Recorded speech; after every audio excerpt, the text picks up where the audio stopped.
Karibu tena, welcome back viewers. This is Politics Today hapa Science TV. Hapa tunachapa siasa kwa raha zetu, sio?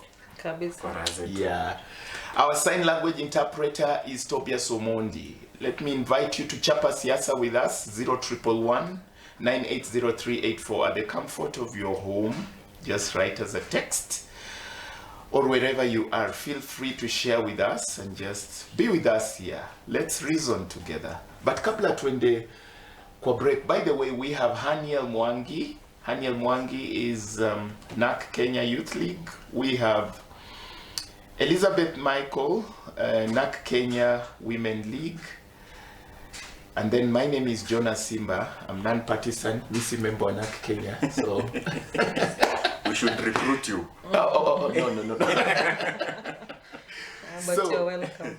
Before we went for the break, you had just started talking about mambo ya avocado. But then you mentioned to me something over the break. That's housing levy. Kuna mtu anajaribu kuistop in courts or what?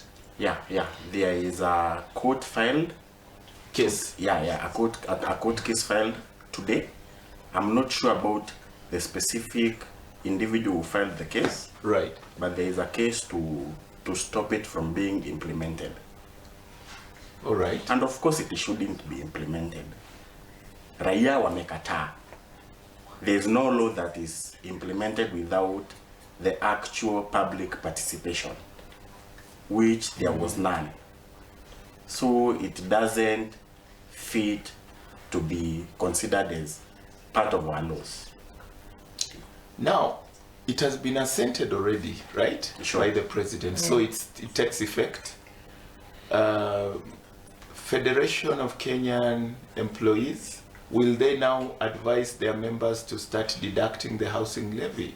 But even as that is happening, one leader, I can't remember whether that is the Maragua MP, has commented to the people in Central about the mishap in that law, right? What did he say?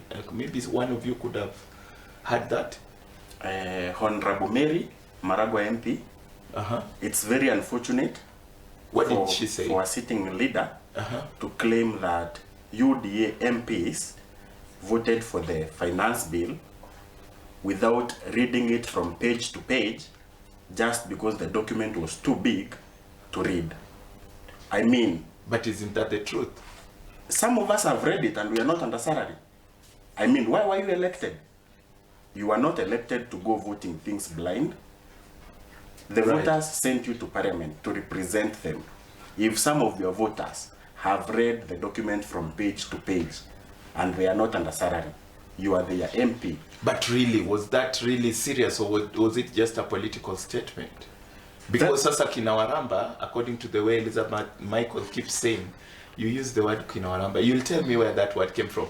But maybe now the thing is, it is becoming too hot to look pro the bill.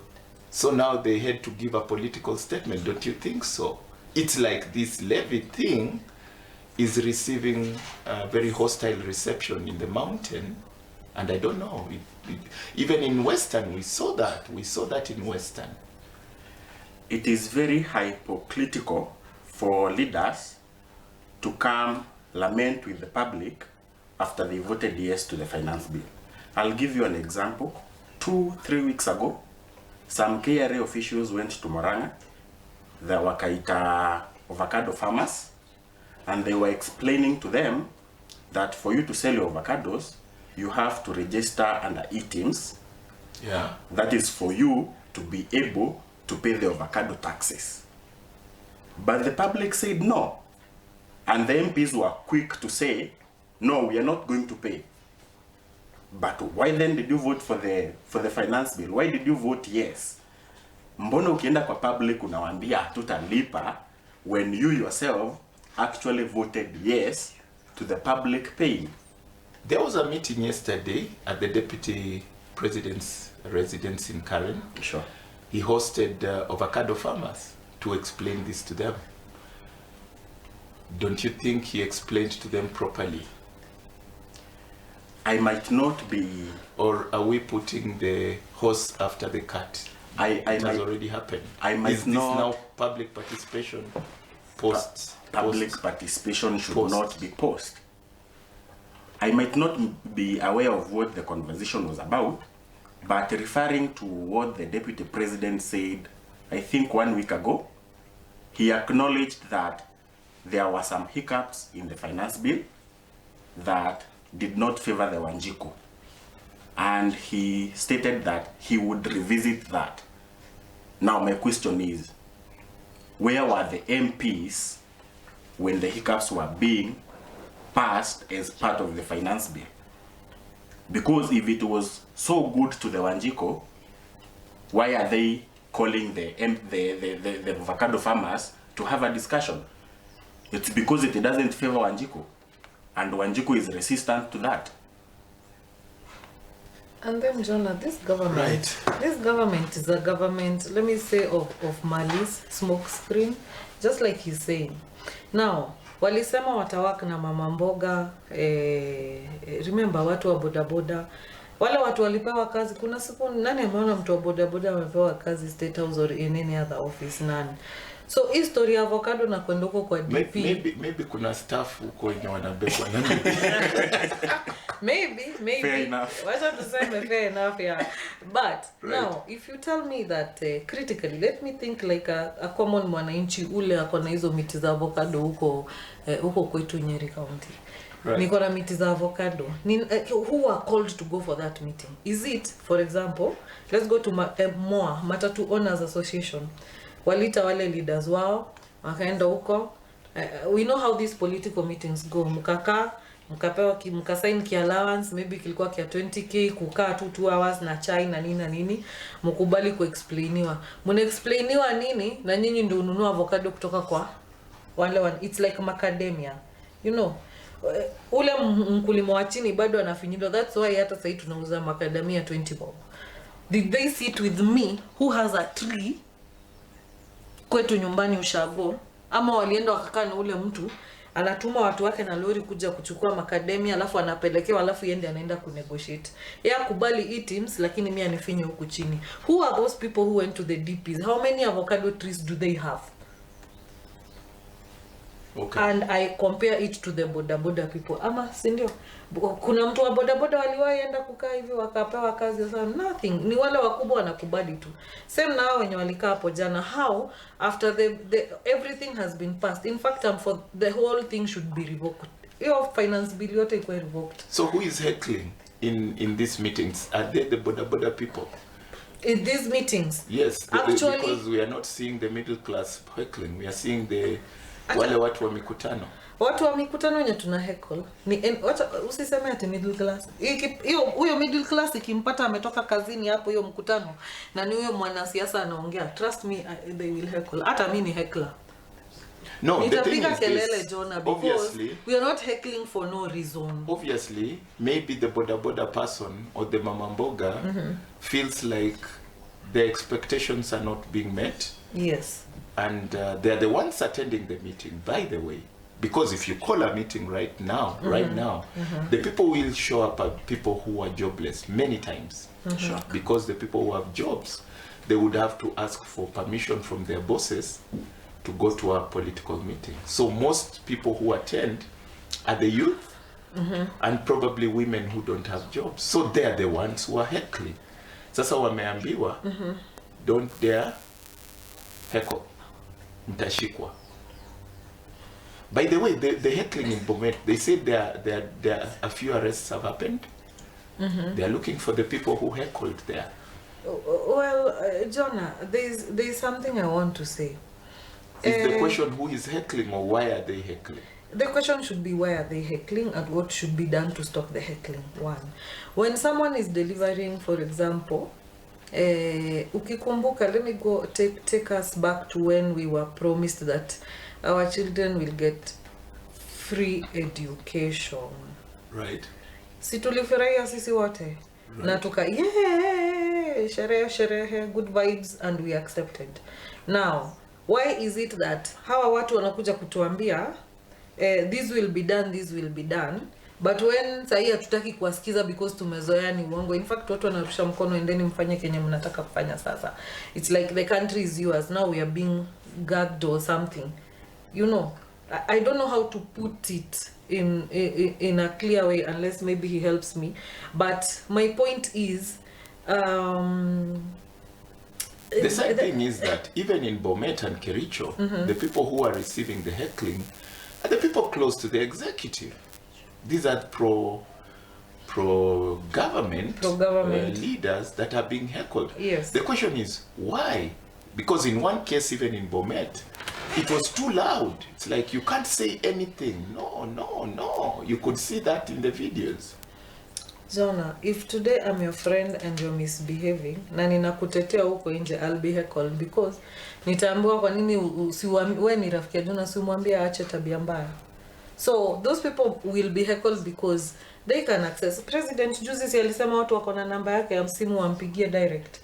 So those people can access them. I don't know who is advising our top office in Kenya. Actually, it not even being advised. You want to tell me that the president does not watch news, hajui that watu wake wanakuwa heckled? What is he doing except from kukaza kamba na dictate that these must pass? Okay. Haskizi watu.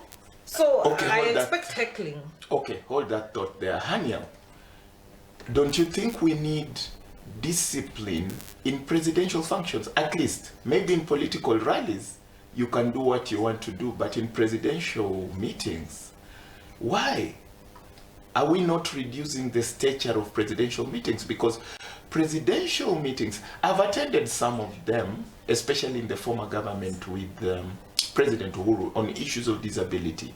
I was lucky enough to participate in several of the meetings that were presidential, and they look organized. You come, very organized. That's not the case anymore. Presidential meetings, when you hear heckling, it reduces the stature of that meeting, don't you think, Haniel? I think it should send a very significant message to the government and to the president himself that the people are so tired, they are disrespecting him in his presence. No, they are not heckling the president. But he is present. They are heckling the people that are pro. Yeah, but the president is present. Policies, yes. So if the president cannot even command that authority of respect, I'll give you an example of maybe the previous government. In Mount Kenya, Uhuru was so hated, in quotes, like everybody was saying we are voting Uhuru out. And whoever Uhuru supports, we are voting them out. But at no one place was Uhuru heckled. Not a single time. Now it's time for President Ruto to ask himself, why is it that even when I go to my home counties, people have the guts to heckle? That is a big question for him. One person, one Honorable Ishungwa, attempted to bring in his name, and people heckled. The moment he brought in the name Uhuru in his talk, I can't remember whether that was in Kiambu or where was that. That was in Kiambu County? Yes, and the people heckled, no, you can't bring Uhuru here. You know, something needs to be done about restoring, you know, why can't you just keep off? Why not just keep off the meetings? Why attend and heckle? I mean, why can't the president stay at State House and work? Why do you have to be on top of cars for 2 years since being elected? So are you suggesting that one of the tactics of reducing the heckling is to stop the early campaigns? Yeah. Are you talking of early campaigns? Start working and deliver to the people. If the president is able to deliver to the people the promises that he gave, there would be no reason to heckle. But if at all you can do is be on top of cars from Monday to Monday, and when you are not on top of cars, you are on an airplane to another country, then what do you expect from the people? So is that a perception that these are early campaigns? Of course they are. I mean, why else would he be on top of cars if it's not campaigning? So that's why people are heckling. People want to have the promises that were given to them delivered. It's that simple. You either deliver the promises or go home. When CS Kindiki said that we are going to arrest the people who are going to heckle in meetings, then they should build bigger cells. Because if you look at the Bomet meeting, so many people are heckling. Utawafungia wapi? Then there is another option. People can choose to boycott your meetings. Utaongelesha mawe. It's simple. Deliver the services. Deliver the promises that you made to the people. It's that simple. Otherwise, more heckling is on the way. And imagine the heckling has started and it's not even campaign time. That Maybe should you worry keep quiet them and most. go and heckle in your house. No! John, I think it's also part of public participation, just that the public is choosing to participate in an odd way. Because, in fact, I would tell him they should appreciate that the public is just heckling, because if push comes to shove, we are going to see flying objects. Let people express their feelings. Uwezi wanyima kila kitu na bado utaki waji-express. Now that there's going to be catharsis and there's going to be objects flying, hata kwa wanakuwa heckled, wacha hivyo wanaambia watu wasi heckle. Have you seen any politician complaining kwa sababu anasifiwa na raia? Hakuna. Because if you deliver, utakuwa unashika mic hivi, everybody is excited. Then why are you feeling offended when they are not excited for seeing you? Yet it is your own making. Just deliver. Let us be honest. It's a way of not in presidential functions. These are presidential functions. They hold the image of the country. What is the international community saying? Jonah, when they see our presidential functions full of heckling?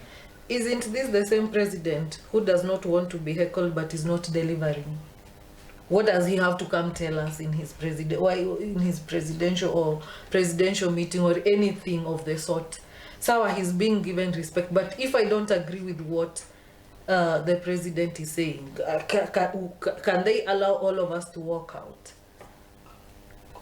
Unanielewa? Like, he's not delivering. People are just being polite.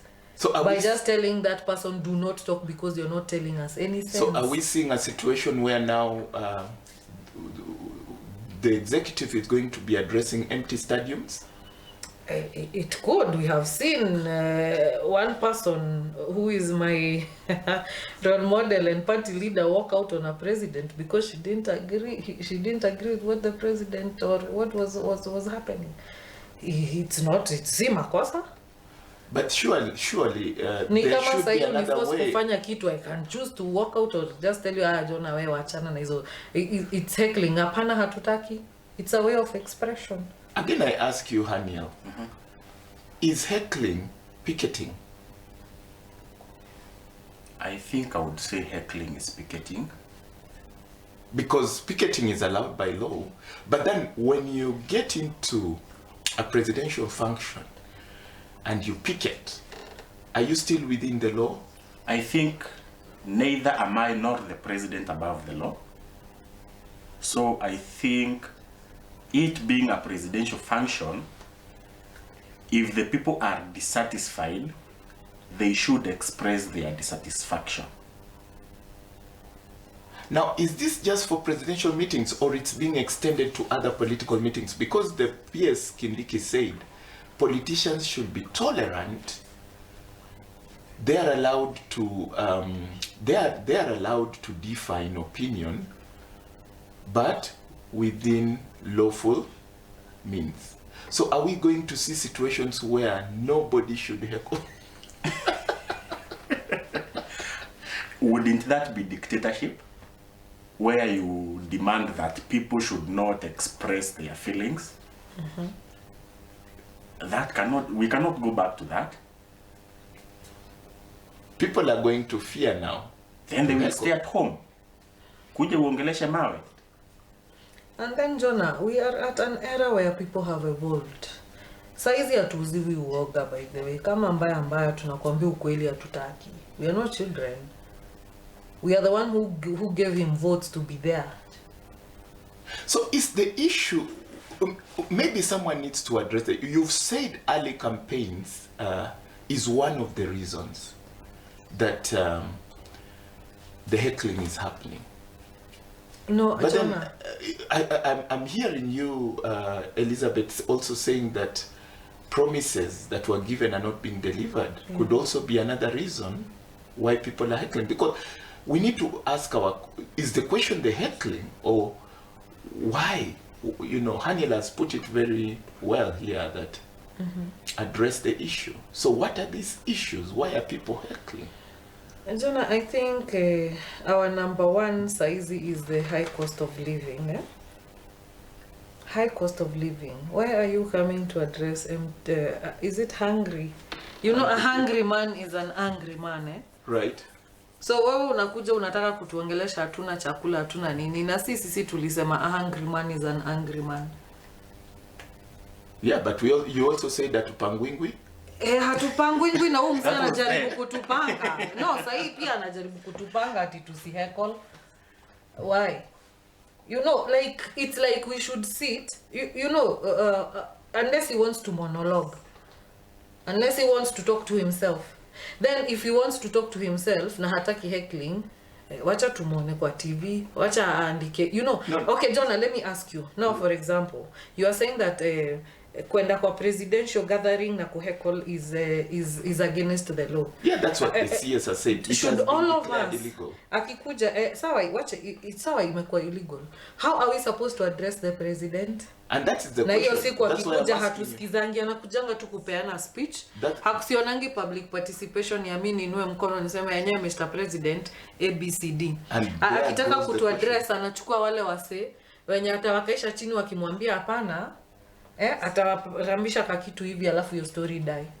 Like we have seen in our MPs who have been bought in parliament. Let me ask you. You know. Wapi ndio kumehekuliwa, by the way? A few samples. Do you know the areas? There's Bomet. Kericho. I know Kakamega just recently. Meru. There was Meru. Yeah. Right. There was Murang'a, though the president was not present. There was an incident in Nairobi. Was that in Kawangware? Yeah, Dagoretti about. Yes. Yeah. So it clearly tells you there is a certain area, because those areas you're mentioning, I'm not hearing Kisumu. There was a time when the president went to Homa Bay and the function was excellent, presidential. Nobody heckled in Homa Bay. So why are the regions that were pro-UDA, because all those areas you're mentioning, Bomet, sure, Kericho, Dagoretti, Murang'a, these are areas, Nyeri, these are areas that voted this government in, at least according to the records. Why are they the ones heckling now? Because they are the most disappointed. I mean, they voted the government for a reason. Yeah. They believed in their promises, and after voting for them, they have not delivered a single promise. What do you expect? The people will be disappointed. So it is up to the government to deliver the promises that they made. It's that simple. Otherwise, more heckling will happen.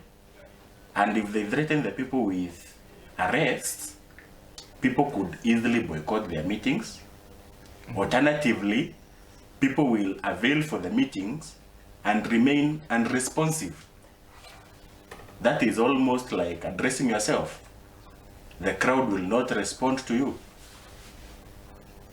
And that should be a warning for them for 2027. Ground ni kubaya. Mark my words, you are talking about pro-UDA regions. Sure. Yeah. And that is what should be a red flag for them. I think these people, Jonah, are not reading in between the lines. Eh? Right. It's either they're reading and ignoring, or they're just, can I use a rude word? No. Hawaoni yani. Actually, when a politician asks you permission for It must be a really bad one. Like hawaoni, like who world does not see these things, and seriously, Yes. Jonah, ati sijui hata niseme nini, like they can see tables have shifted, and also grounds are shifting very fast. Now, Elizabeth, your final words. Give us your final words in 1 minute because our time is gone. And then Haniel, you'll also give us your final word. I think, Jonah, I want to side with Mwananchi today. Ni vizuri vile mimi ushinda nimesema, ni vizuri sahi kina waramba 2027 mkiambua muamke mwende mpige kura, go and vote the person you know will not disappoint you. Sahi mwerevuke, once beaten twice shy. Mwerevuke, na ninaona mkikuja kudanganywa tena sahi ati mnapunguziwa tu mafuta sijui na nini, alafu the second term ndio mtajua mujui. So Okay, muamke well said. sahi. 1 minute gone. That's your Haniel. I think mine is to the elected leaders. You are elected by your electorates.